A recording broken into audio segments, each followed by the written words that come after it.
በቀይ ባህር ላይ ወታደራዊ ትርኢትን ማሳየት እንፈልጋለን ሲሉ የመከላከያ ሰራዊት የልዩ ዘመቻዎች እዝ አባላት ተናገሩ። የኢትዮጵያ እስልምና ጉዳዮች ጠቅላይ ምክር ቤት ፕሬዝዳንት ሼህ ኢብራሂም ቱፋ የጠቅላይ ሚኒስትር አብይ አህመድን ቀይ መስመር ማለፋቸው ተነገረ። ጠቅላይ ሚኒስትር አብይ እስራኤልና አሜሪካ ከኢራን ጋር ጦርነት ከገጠሙ ወዲህ ኢራንን ሲያወግዙ የተደመጡ ቢሆንም የሃይማኖት መሪው ግን ለኢራን ግልጽ ድጋፍ ማሳየታቸው አስደንጋጭ ሆኗል። ይህም ዲፕሎማሲያዊ ጣጣን ሊያመጣ ይችላልም ነው የተባለው። ጤና ይስጥልን ኢትዮ ፍሮንቶች ነን። አብራችሁን ስትቆዩ እነዚህን ጉዳዮች በስፋትና በጥልቀት ትሰማላችሁ። እስከዛው ቻናላችንን ሰብስክራይብ፣ ላይክ እና ሼር እያደረጋችሁ አብራችሁን ቆዩ። የኢትዮጵያ እስልምና ጉዳዮች ጠቅላይ ምክር ቤት ፕሬዝዳንት ሼህ ኢብራሂም ቱፋ የጠቅላይ ሚኒስትር አብይ አህመድን ቀይ መስመር ማለፋቸው ተነገረ። ይህም የሆነው የጠቅላይ ምክር ቤቱ ፕሬዝዳንት አዲስ አበባ በሚገኘው የኢራን ኤምባሲ በመገኘት በአሜሪካና እስራኤል ጥምር ጥቃት ለተገደሉት የኢራን የበላይ ጠባቂና ሃይማኖታዊ መሪ አያቶላህ አሊ ኻሜኒ በገለጹት ሐዘን ምክንያት ነው። ይህ የሼህ ኢብራሂም ቱፋ ድርጊት ጠቅላይ ሚኒስትር አብይ አህመድ ቅዳሜ ዕለት እስራኤልና አሜሪካ ከኢራን ጋር ጦርነትን ከገጠሙ በኋላ ካደረጉት ድርጊት ጋር በእጅጉ የተቃረነ ነው። ጠቅላይ ሚኒስትር አብይ አህመድ ከጦርነቱ ጅማሮ አንስቶ እየሰሯቸው ያሉ ስራዎች መንግስታቸው ከእስራኤልና አሜሪካ ጎን እንዳለ የሚጠቁሙ ናቸው። የኢትዮጵያ እስልምና ጉዳዮች ጠቅላይ ምክር ቤት ፕሬዝዳንት ኢብራሂም ቱፋ ግን እሳቸውም ሆነ የሚመሩት ምክር ቤት አሰላለፉ ከኢራን ጋር እንደሆነ ገልጸዋል። ይህንንም በአዲስ አበባ ያለው የኢራን ኤምባሲ ባወጣው መግለጫ ጠቅሷል። ኤምባሲው በፌስቡክ ማህበራዊ ትስስር ገጹ ባወጣው መግለጫ የምክር ቤቱ ፕሬዝዳንት በኤምባሲው በተዘጋጀው የሐዘን መግለጫ መዝገብ ላይ በደረሰው ጉዳት የተሰማቸውን ጥልቅ ሐዘን ገልጸዋል ብሏል። መግለጫው የምክር ቤቱ ፕሬዝዳንት በኤምባሲው የተገኙት ለኢራኑ ከፍተኛ መሪ አሊ ኻሜኒ ህይወት መጥፋት ምክንያት የሆነውን የእስራኤልና አሜሪካ አሰቃቂ ጥቃትን ተከትሎ ነው ብሏል። የኢትዮጵያ እስልምና ጉዳዮች ጠቅላይ ምክር ቤት ፕሬዝዳንት ሼህ ኢብራሂም ቱፋ በኤምባሲው በነበራቸው ቆይታ የተሰማቸውን ጥልቅ ሐዘን በመግለጽ ለኢራን መንግስትና ህዝብ ያላቸውን አጋርነት አረጋግጠዋል። ፕሬዝዳንቱ አክለውም የደረሰው ህልፈት ለኢራናውያን ብቻ ሳይሆን በመላው ዓለም ለሚገኙ ሙስሊሞች ሁሉ ትልቅ ጉዳት ነው ማለታቸውን የኤምባሲው መግለጫ አመልክቷል። ኤምባሲው የጠቅላይ ምክር ቤቱ ፕሬዝዳንት በኤምባሲው በመገኘት የሐዘን መግለጫ መዝገብ ላይ ፊርማቸውን በማኖር ላሳዩት አጋርነት ምስጋናውን አቅርቧል። እንግዲህ የኢትዮጵያ እስልምና ጉዳዮች ጠቅላይ ምክር ቤት ፕሬዝዳንት ይህንን ያደረጉት ጠቅላይ ሚኒስትር አብይ አህመድ ቅዳሜ ዕለት እስራኤልና አሜሪካ ከኢራን ጋር ጦርነት ከጀመሩ አንስቶ በኢራን ጥቃት የደረሰባቸው ሀገራት መሪዎች ጋር እየተደዋወሉ ኢራንንም እያወገዙ መንግስታቸውና የኢትዮጵያ ህዝብ በኢራን ጥቃት ከደረሰባቸው ሀገራት ጋር መሆኑን እየገለጹ ባሉበት በዚህ ወቅት ነው። ከጦርነቱ መከፈት ጀምሮ ጠቅላይ ሚኒስትር አብይ የኩዌት፣ የኳታርና ባህሬን መሪዎች ጋር በስልክ ተገናኝተው ኢራን በሉዓላዊ ግዛታቸው ላይ ያደረሰችውን ጥቃት በማውገዝ እሳቸውና መንግስታቸው እንዲሁም የኢትዮጵያ ህዝብ ከነሱ ጋር መሆኑን ገልጸዋል። እነዚህ ሀገራት ከኢራን ተደጋጋሚ የአየር ጥቃት የተሰነዘረባቸው የአሜሪካ የጦር ሰፈር በምድራቸው ላይ ስላለ ነው።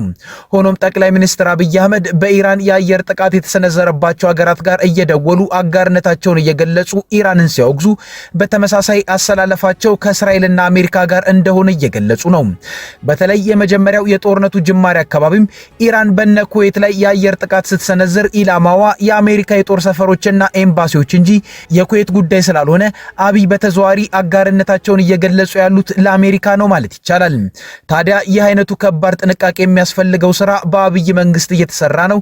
የኢትዮጵያ የእስልምና ጉዳዮች ጠቅላይ ምክር ቤት ፕሬዝዳንት ኢብራሂም ቱፋ አዲስ አበባ ባለው የኢራን ኤምባሲ ድረስ ሄደው ለኢራን መንግስት አጋርነታቸውን የገለጹት እሳቸው የኢትዮጵያ ሙስሊም ማህበረሰብ የበላይ እንደመሆናቸው በኢራን ኤምባሲ ተገኝተው ለቴህራን መንግስት ያሳዩት ድጋፍ መላው የኢትዮጵያ ሙስሊም ማህበረሰብ እስራኤልና አሜሪካንን በመቃወም እንዲሁም ኢራን የአየር ጥቃት የሰነዘረችባቸውን ሀገራትን በመቃወም ከኢራን ጎን እንደሆኑ መልእክትን የሚያስተላልፍ ነው። ይሄ በእጅጉ የጠቅላይ ሚኒስትር አብይ አህመድ መንግስትን የሚያበሳጭ ድርጊት እንደሆነ ነው የሚታመነው። እርግጥ የኢትዮጵያ መንግስትም በኢራን ኤምባሲ በአያቶላህ አሊ ኻሜኒ መገደል የተሰማውን ሐዘን ለመግለጽ ተወካይ ልኳል። መንግስት ወደ ኢራን ኤምባሲ የላከው ተወካይ ግን ለጉዳዩ ትኩረት አልሰጠውም የሚል መልእክትን የሚያስተላልፈ ነው። የኢትዮጵያ መንግስት ኢራን ኤምባሲ ሄዶ በአያቶላህ ኻሜኒ ሞት ሐዘን እንዲገልጹ ያደረገው በውጭ ጉዳይ ሚኒስቴር የመካከለኛው ምስራቅና የእስያ ጉዳዮች ዋና ዳይሬክተር ዳዋኖ ከድርን ነው። ኢራን የተገደለባት ደግሞ የመንግስቱ አድራጊ ፈጣሪ፣ የመከላከያው አዛዥ፣ የሀገሪቱ ኢኮኖሚ ዘዋሪ፣ የዲፕሎማሲው የበላይ የሆኑ ሰው ሆነው ሳለ የኢትዮጵያ መንግስት ግን ለሐዘን ገለጻ የላከ የላከው የውጭ ጉዳይ ሚኒስትሩን አይደለም፣ ሚኒስትር ዲኤታውንም አይደለም፣ በሚኒስቴር መስሪያ ቤቱ በአደረጃጀት አነስ ያለ ስፍራ ያላቸውን ሰው ነው። ይህን በሚዲያ ቋንቋ ስናወራው መንግስት ለአያቶላህ አሊ ሆሚኒ ሐዘኑን ሲገልጽ ኢራን ብቻ እንድታውቅ መፈለጉን እንጂ የጎላ ዜና እንዲሆን እንኳን አለመፈለጉን ነው። መንግስት የገለጸው ሐዘን እንዲጎላለት ቢፈልግ ጠቅላይ ሚኒስትር አብይ አህመድ መግለጫን ያወጡ ነበር። ይሄ ባይሆን እንኳን ለሌሎች እንዳደረገው ፕሬዝዳንት ታዬ አጽቀሥላሴን ወይንም የውጭ ጉዳይ ሚኒስትሩን አዲስ አበባ ወዳለው የኢራን ኤምባሲ ልኮ ሐዘኑንና አጋርነቱን ያስገልጽ ነበር። ነገር ግን አብይ ለአያቶላህ ሆሚኒ ግድያ መንግስታቸው ያለውን ሐዘንና ለኢራንም ያለውን አጋርነት ለመግለጽ ትኩረት የማይስቡ ኃላፊነት ያላቸውን ሰው ልከዋል። ይህም ሐዘኑ ለኢራን ብቻ እንጂ የኢራን ተቃራኒ ሆነው ላሉት ተዋጊዎችና የጥቃት ሰለባዎች እንዲሰማ ስላልተፈለገ ነው። የኢትዮጵያ የእስልምና ጉዳዮች ጠቅላይ ምክር ቤት ፕሬዝዳንት ሼህ ኢብራሂም ቱፋ ግን መንግስት ለዜናነት እንዳይበቃ የፈለገውን ጉዳይ የሰበሮች ሰበር ዜና አድርገውት ቁጭ አሉ። እሳቸውም ይሁኑ አማካሪዎቻቸው አውቀውት ይሁን ሳያውቁ አዲስ አበባ ተገኝተው በኢራን ኤምባሲ ያደረጉት ድርጊት የአያቶላህ ሆሚኒ ግድያን ከማውገዝ በተጨማሪ በኢራን ጥቃት የደረሰባቸው ሌሎች ሀገራትንም እንዳወገዙ ነው። እንግዲህ በዚህ ድርጊታቸው በኢራን ጥቃት የደረሰባት የተባበሩት አረብ ኤሚሬትን ጭምር እያወገዙ ነው የሚል መልእክትንም ሊያስተላልፉ ይችላሉ። ኢራን ከእስራኤልና አሜሪካ ውጭ ከፍተኛ የሚባል የአየር ጥቃትን ያደረሰችው በተባበሩት አረብ ኤሚሬቶች ላይ ነው። ጠቅላይ ሚኒስትር አብይ የሀገራት መሪዎች ጋር ደውለው ኢራንን ሲያወግዙ፣ ሼህ ኢብራሂም ደግሞ ለኢራን ከደገፉ የኢትዮጵያ ጥቅሞች ላይ ነው የፎረሹት የሚል ትርጉምን ያሰጣል። የተባበሩት አረብ ኤሚሬት በዚህ ጊዜ ከኢትዮጵያ መንግስት ጋር ያላት ትብብርና ወዳጅነት ምናልባትም ከሌሎች ጥቂት ሀገራት ጋር ነው ሊኖራት የሚችለው። አቡዳቢ በጠቅላይ ሚኒስትር አብይ አህመድ መንግስት ዘንድ እንደ ትልቅ ስትራቴጂካዊ አጋር የምትታይ ፍሬንድስ ኦፍ ላስት ሪዞርት ወይንም ሰው ማለት ሰው የሚሆን ነው ሰው የጠፋለት የሚሏት አይነት ኢትዮጵያ የዶላር ካዝናዋ በነጠፈባት ጊዜ ቢሊዮን ዶላሮችን መዥረጥ ያበድረች ለትልቁም ለትንሹም ነገር ከኢትዮጵያ መንግስት ጋር የምትቆም ተደርጋን የምትወሰደው። ሼህ ኢብራሂም ነገሮች እንዲበጦዙበት ሰዓት ለኢራን ያሳዩት ግልጽ ድጋፍ ለተባበሩት አረብ ኤሚሬት እንደ ውግዘት ነው የሚቆጠረው። እሳቸው ደግሞ ቀላል ቁጥር የሌለው የኢትዮጵያ ሙስሊምን የሚመሩ እንደመሆኑ የሚያንጸባርቁት አቋም እንደ ግለሰብ ብቻ ሳይሆን መላው የእምነቱ ተከታይን የያዘ አቋም ነው የሚያስመስለው። ይሄ ደግሞ የጠቅላይ ሚኒስትር አብይ አህመድ መንግስት ከነ እስራኤል ጦርነት መጀመር አንስቶ እየሄደበት ካለው የዲፕሎማሲ ስራ ጋር በእጅጉ የተቃረነ ነው። በዚህ ሰዓትም ከኢራን ጋር የቆሙ መስሎ ግልጽ ድጋፍን ማሳየትም ኢትዮጵያ ጉልህ ጥቅም ለማታገኝባት ነገር ከእስራኤልና ከአሜሪካ ጋር መቃረንን ሊያመጣ ይችላል።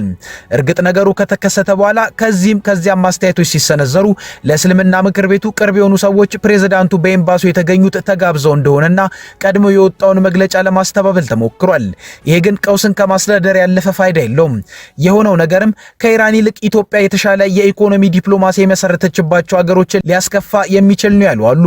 ጥንቃቄም ሊደረግበት የሚገባ እንደነበርም አንስተዋል። ያሁኑ የኢትዮጵያ እስልምና ጉዳዮች ጠቅላይ ምክር ቤት ፕሬዝዳንት ሼህ ኢብራሂም ቱፋ በቅርቡ ህይወታቸው ያለፉት ተቀዳሚ ሙፍቲ በግድ ተነስተው የተሾሙ እንደሆኑ የሚያነሱ አሉ። በቀይ ባህር ላይ ወታደራዊ ትርኢትን ማሳየት እንፈልጋለን ሲሉ የመከላከያ ሰራዊት የልዩ ዘመቻዎች እዝ አባላት ተናገሩ። እነዚህ አባላት በቅርቡ በሐዋሳ በተደረገው የልዩ ዘመቻዎች እዝ ተመራቂዎች ሲሆኑ በወቅቱም የተለያዩ ትርኢቶችን በሐዋሳ ሲያሳዩም ነበር። በሐዋሳ በተደረገው የወታደሮቹ ምርቃት ላይ ጠቅላይ ሚኒስትር አብይ አህመድ ስለ ቀይ ባህርና አሰብ ምንም ያልተናገሩ ቢሆንም በስታዲየሙ ወታደሮቹ ያሳዩት ትርኢት ግን የአሰብ ወደብ የኢትዮጵያ ነች የሚል ትርጉምን የሰጠ እንደነበር የሚታወስ ነው። ከነዚህ ተመራቂዎች መካከል ከአባይ ቴሌቪዥን ጋር ቆይታን ያደረጉት ወታደሮችም የአሰብ ወደብን ለማስመለስ ዝግጁ መሆናቸውን የተናገሩት ደስተኛው ነው ማገለግለው ለሚመጣው ግዳጅም ላለው ሁሉ ነገሮች ዝግጁ ነኝ።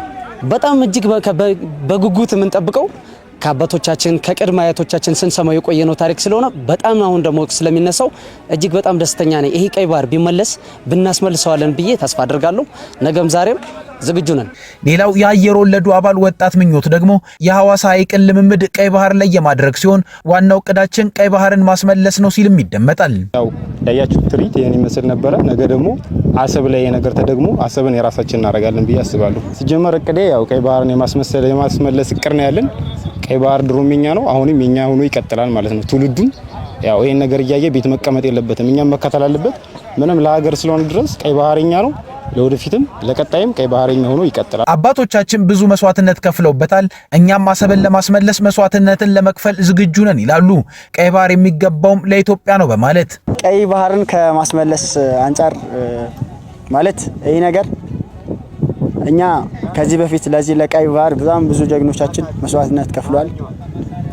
እኛም አሁን ያንን መስዋዕትነት ከፍለን ታሪካችን የቀድሞ አያቶቻችን ታሪክ ማስመለስ መቻል አለብን። ቀይ ባህር ለኛ ያስፈልገናል። ቀይ ባህር ለኛ ወሳኝ ነው። ቀይ ባህር የሚገባው ለኢትዮጵያ ነው። ስለዚህ ቀይ ባህርን ደግሞ እናስመልሳለን፣ ማስመለስም አለብን። ለማስመለስም ወደፊት እንጂ ወደ ኋላ አንልም። ቀይ ባህር የኛ ነው። በወታደሮቹ የተገለጹት ጉዳዮች የኢትዮጵያ መከላከያ ሰራዊት ጋር ያለው ግንዛቤ አሰብን ከኢትዮጵያ መውሰድ ላይ እንደሆነም ያሳያል። ከዚህ ቀደም በእንዲህ መልኩ የታዩ ትርኢቶች በኢትዮጵያና ኤርትራ መካከል የቃላት ጦርነትን እንደፈጠረ የሚታወቅ ነው። ከኢትዮ ፍሮንት የዛሬ ጉዳዮቻችን እነዚህ ነበሩ። አብራችሁን ስለቆያችሁ እናመሰግናለን። ቻናላችንን ሰብስክራይብ አድርጉልን። መልካም ጊዜ